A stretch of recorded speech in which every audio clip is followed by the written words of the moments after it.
Vamos então conversar com a jornalista Rita Lizauskas. Rita, boa tarde para você. Boa tarde, Cine. Boa tarde a todos que estão acompanhando com a gente o Visão aqui na CNN Brasil. Rita, os ministros do Supremo Tribunal Federal votaram de forma unânime, 11 votos a 0 a favor da manutenção da prisão do deputado Daniel Silveira. A gente vem falando isso ao longo da nossa programação. E aí, ainda ontem, a Procuradoria-Geral da República denunciou o deputado Daniel Silveira ao STF por coação, agressões verbais e ameaças. Hoje, a votação é na Câmara e a análise da prisão pelos deputados será na sessão plenária que vai acontecer depois da audiência de custódia, marcada então para as 2h30 da tarde. Nessa audiência, como a gente já explicou, o juiz pode revogar a prisão em flagrante ou também pode convertê-la em prisão preventiva ou temporária. Eu queria a sua avaliação sobre a votação no STF e sobre a análise de hoje pela Câmara. Os deputados, Rita, estão pressionados pelas ações do STF e da Procuradoria-Geral da República? Pois é, Cine, hoje a gente tem um pouquinho de tempo a mais para a gente falar desse assunto tão complexo, né? A gente está vendo que há uma articulação que vem se intensificando, a Renata Agostini trouxe aqui para a gente. Logo depois, então, que todos os ministros do STF assinaram embaixo da decisão do ministro Alexandre de Moraes de decretar a prisão do deputado Daniel Silveira. E essas articulações se aceleraram ainda mais depois que a PGR denunciou o deputado. Isso porque a denúncia da Procuradoria-Geral da República, que com toda certeza vai ser aceita pelo Supremo, a gente viu que todos os ministros estavam ali em consonância, essa denúncia da PGR aponta caminhos menos drásticos que o da prisão. Quando ele sugere que o parlamentar cumpra ali uma série de medidas cautelares, como ter a circulação dele restrita a endereços indicados pela Justiça, até o uso da tornozeleira eletrônica e também que o deputado mantenha ali uma distância do prédio do STF, ou seja, poderiam então significar uma decisão, um caminho ali do meio nessa punição, né, menos drástica do que a prisão do parlamentar, então abrindo ali um caminho para o Alexandre de Moraes relaxar a decisão. Então, por isso, essa denúncia da PGR abre essa vertente para que se costure esse acordo entre o Judiciário, entre o Legislativo, que também seria bom, né, para que, se por acaso a Câmara decida não avalizar essa prisão, para o Judiciário não ficar enfraquecido. Então, algo parece que vai ser trabalhado, que está sendo trabalhado pelo presidente da Câmara, o Arthur Lira, até esse minuto aqui que a gente está conversando. E se esse acordo saísse, se ele sair, existe então até a possibilidade da prisão não ser analisada pela Câmara, e se os deputados tiverem ali, se decidir sobre isso em plenário, com voto aberto, eles têm que se colocar, se posicionar. E há também, obviamente, além dessa exposição, uma preocupação com o desgaste, né, de se aceitar essa prisão, criando ali um precedente para que outros deputados possam ser presos em flagrante, como foi o Daniel Silveira. Então, a tendência é sempre os deputados se defenderem, tentar jogar essa decisão para o Conselho de Ética, que foi reaberto ontem pela mesa diretora, já apontando nessa direção de um acordo. Essa denúncia da PGR pode ser enviada à Câmara para dar subsídios ao Conselho de Ética e o que estaria sendo oferecido em troca, né? A garantia que o caso do Daniel não seria engavetado ou que não caminharia a passos de tartaruga no Conselho de Ética, como acontece em muitos casos, a gente vê isso sempre. Então, haveria ali um compromisso da Câmara de punir o Daniel Silveira, suspendendo ou até cassando o mandato desse deputado, que é um deputado truculento, como a gente tem visto, né? Então, esse movimento de costurar um acordo passa ali pelos partidos, deve estar passando pelos partidos nesse momento, principalmente os do Centrão, mas também por integrantes do STF. Teria de ter uma consonância aí entre os poderes. Cine. E avançando nesse tema, Rita, o vice-procurador-geral da República, Humberto Jacques de Medeiros, enviou ao STF um parecer complementando a denúncia feita pela PGR. A proposta é que Daniel Silveira fique proibido de se aproximar do prédio do Supremo e que possa se deslocar apenas entre a casa dele e o trabalho, nesse caso, a Câmara dos Deputados, por meio de um monitoramento com tornozeleira eletrônica. Qual a sua avaliação, Rita, sobre essa proposta da PGR? É uma forma de livrar o deputado da prisão sem que o STF seja contrariado? Como que você vê isso? Exatamente. Só que tem um ponto aí que me preocupa. O deputado Daniel Silveira, ele não precisa necessariamente se aproximar fisicamente do prédio do STF para ameaçá-lo, né, para ameaçar o judiciário, para ameaçar as instituições.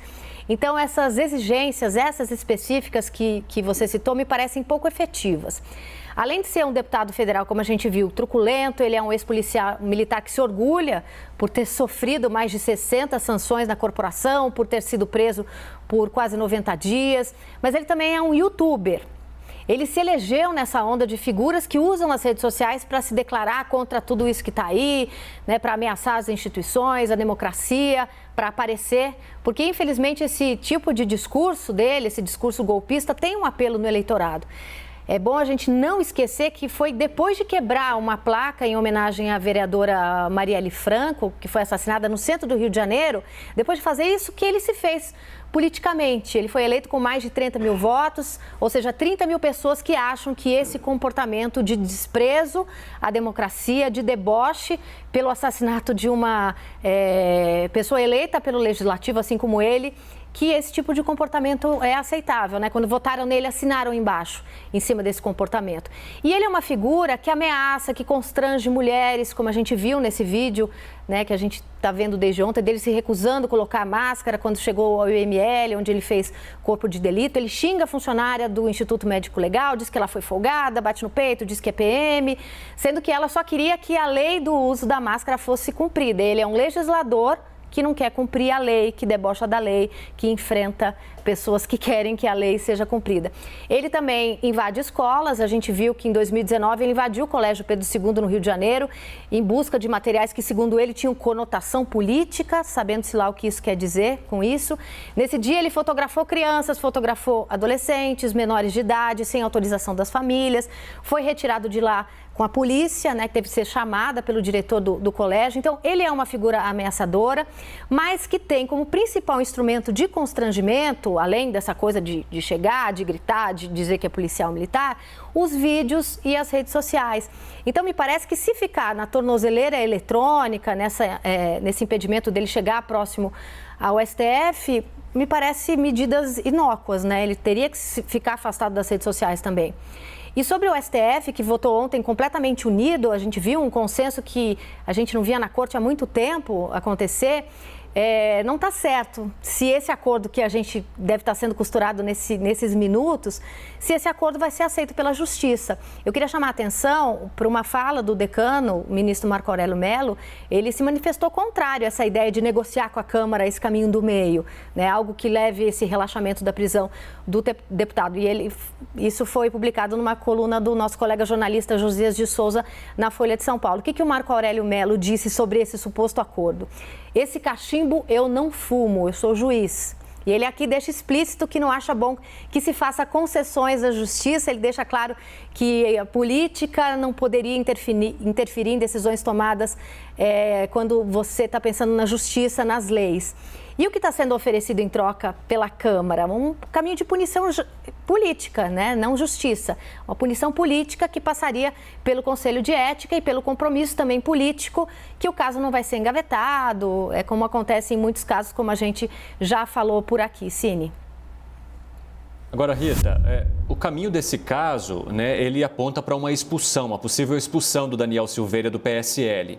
A gente tem até o presidente da sigla, o Luciano Bivar, que busca a expulsão definitiva do deputado federal dos quadros do partido, e ele disse à CNN que a executiva tentará a expulsão definitiva, inclusive, pois o PSL, segundo Bivar, não pode ter, entre aspas, um cara desses, fecha aspas, foi o que ele disse nos quadros, e que isso não combina de jeito nenhum com o PSL, que busca sempre o Estado democrático de direito.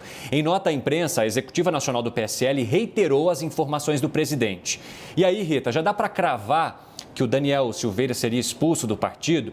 E se essa expulsão acontecer, Daniel for solto, sem perder os direitos parlamentares, você acredita que algum partido acolheria o deputado? Esse extremismo nas declarações, nas ofensas, nos xingamentos, como disse o STF, está com dias contados na política brasileira, ou seja, ele não seria aceito por nenhum outro partido? Como que você olha para essa parte?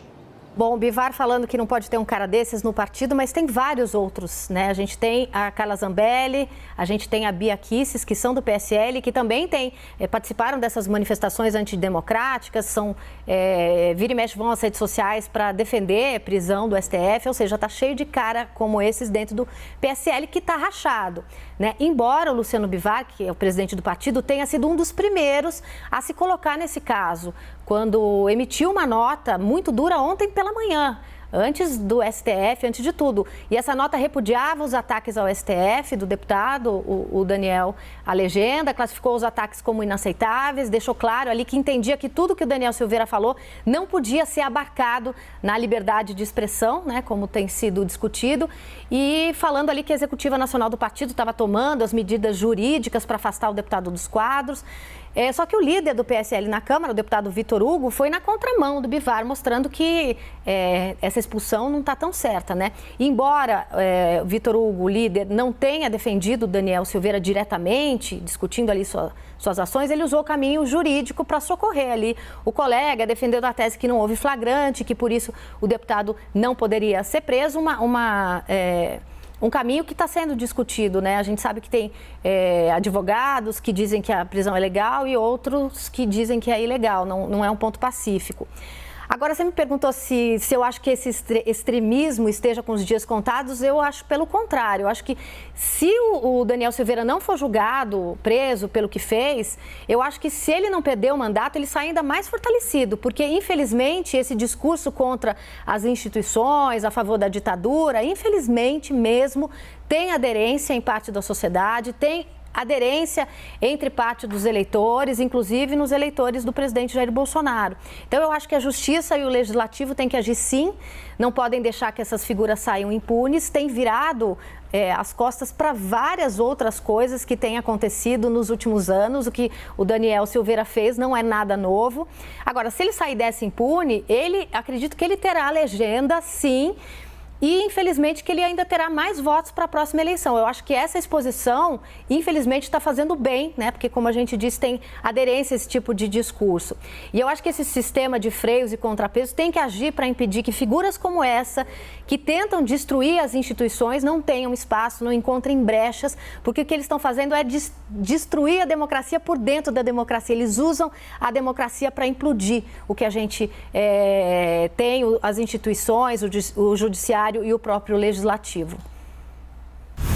Então vamos ao centro de tudo isso, que são justamente as declarações, o vídeo de 19 minutos que provocaram o pedido de prisão aí pelo ministro Alexandre de Moraes. Constitucionalistas, alguns acham que isso é legal, outros avaliam como ilegal. Como que você olha? Está dentro do direito de liberdade de expressão? Ele poderia realmente fazer essas falas? O fato do vídeo ser publicado constitui um flagrante em andamento? Como que você olha para o centro de toda essa discussão, Rita? Primeiro, eu queria pontuar que é uma questão nova, né? Essa questão das redes sociais, a gente está começando a debater isso agora, né? Tem essa discussão de que ele colocou o vídeo, então ele estava cometendo aquele crime naquele momento. Então, acho que toda essa discussão sobre é legal e ilegal está aí.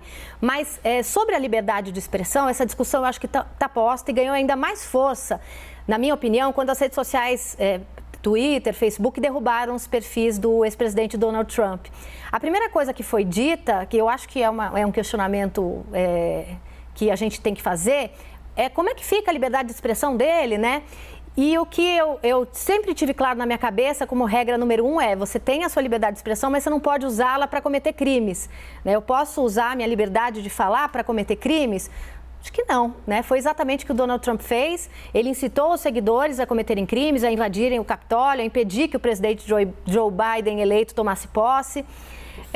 Essa liberdade de expressão de Donald Trump levou a uma ação organizada de ataque às instituições democráticas norte-americanas, que culminou com a ameaça física real de deputados e senadores eleitos, que levou à morte de 5 pessoas. Então, eu acho que não, a liberdade de expressão não pode ser usada para incitar ou cometer crimes. Então, no caso do Daniel Silveira, na minha opinião, vai na mesma linha. Ele usa a liberdade de expressão e a imunidade parlamentar e grava vídeos para redes sociais com discurso de ódio, incitando a violência de ministro do Supremo. Vamos lembrar que ele disse coisas como: por várias vezes já imaginei levando uma surra, quantas vezes eu imaginei você, ministro do Supremo, e todos os integrantes dessa corte aí, quantas vezes eu imaginei você na rua levando uma surra? O que você vai falar? Que eu estou fomentando a violência? Não, eu só imaginei, ele disse no vídeo. Isso é liberdade de expressão? Isso é fala de deputado federal eleito ou isso é discurso de bandido, né? Fica aí a pergunta. E a imunidade parlamentar não pode servir, na minha opinião, como escudo para esses crimes que o deputado Daniel Silveira não cometeu só agora. Ele vem cometendo, assim como outros deputados como ele, assim como o presidente da República, né, que várias vezes já fez discursos contra o STF, já falou em fechar o Congresso. Então, assim, o que aconteceu foi pontual, mas muita gente já estava cometendo esse tipo de crime e usando essa liberdade de expressão. Cine. Obrigado, Rita. Boa tarde para você. Até amanhã.